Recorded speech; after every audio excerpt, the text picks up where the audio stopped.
Welcome back to my workshop, although it's a different workshop. For those of you who followed my Make a Plywood tool chest series, thank you for following it, and I've had some great photos sent of tool chests made from around the world, which is great to see. If you didn't follow that series, have a look. It's 20 parts, the longest video there's not one longer than 10 minutes I don't think, it takes you through step by step how to make a plywood tool chest and organise your tools. Good fun project. Now, that was filmed in my Cambridgeshire workshop, which I've still got on my school down there, but I'm from North Wales, and recently, well, the last 7 months, I've been setting up this new workshop where I teach, do client projects, and I'm going to be doing a lot more filming for YouTube. Is a former primary school built in 1908. It sounds echoey, I apologise for that, but the ceiling is 7 metres high, and through the videos you'll get to see more of the workshop. This is the main workshop, next door is the machine shop.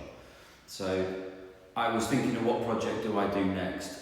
So I want to do something that's a little bit more traditional. So we're going to make a 3/4 scale chair, a child's chair, but this is a scale copy of an arts and crafts chair by Ernest Gimson. So this one's in oak, it's a ladder back, this one's got a drop-in brush seat, but you can do other types of seats. You can make this all by hand, you can make it all by machine if you wish.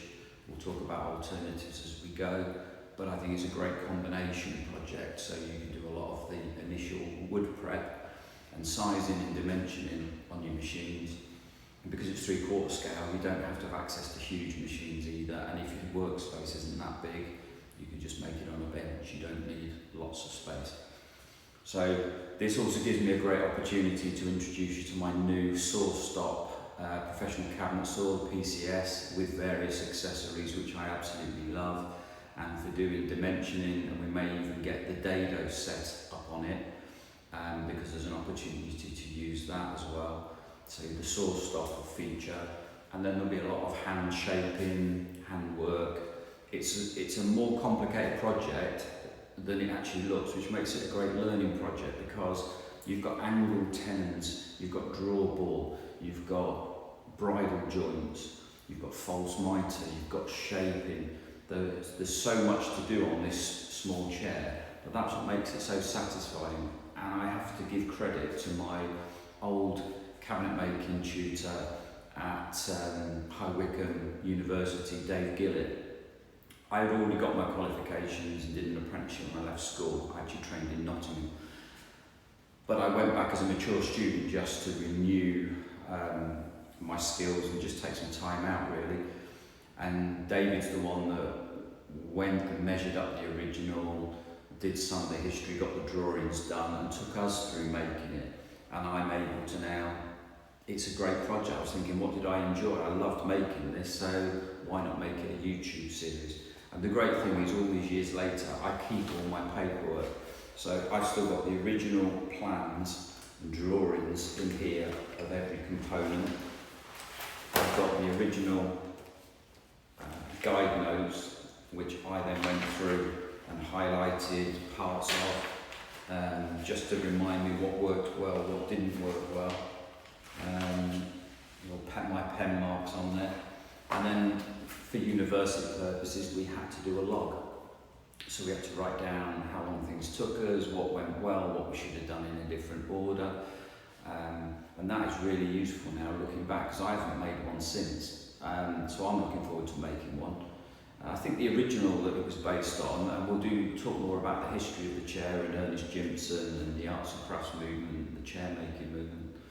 I think the original was made in walnut. We know as the camera tripped out there. Yeah, the original was made of walnut, but you can make it out of whichever timber. It's a practice project. I always think that phrase, don't let the perfect be the enemy of the good. Sometimes you overthink something and you actually don't ever do it. So if you've got some timber, just get making. So this is episode 1. That's just an introduction to the project to see who wants to come along on the journey. If you're interested in making it, stick a comment below, subscribe if you haven't already done so, stick some messages in, you can ask questions, and and probably going to start off where I'll do the next video where I'll talk about the construction, I'll show some of the joints closer up, and then we'll probably get straight into the timber prep. So we're going to turn these oak boards, well I am, you can pick your own boards and your own timber.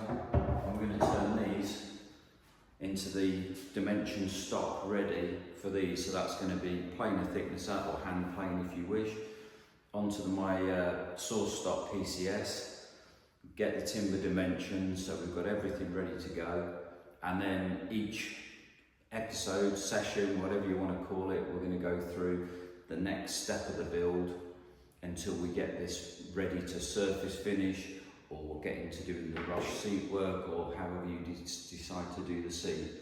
So if you're interested in doing it, pop a comment in and we'll get going over the next few weeks. Thanks for watching, and I'll see you next time.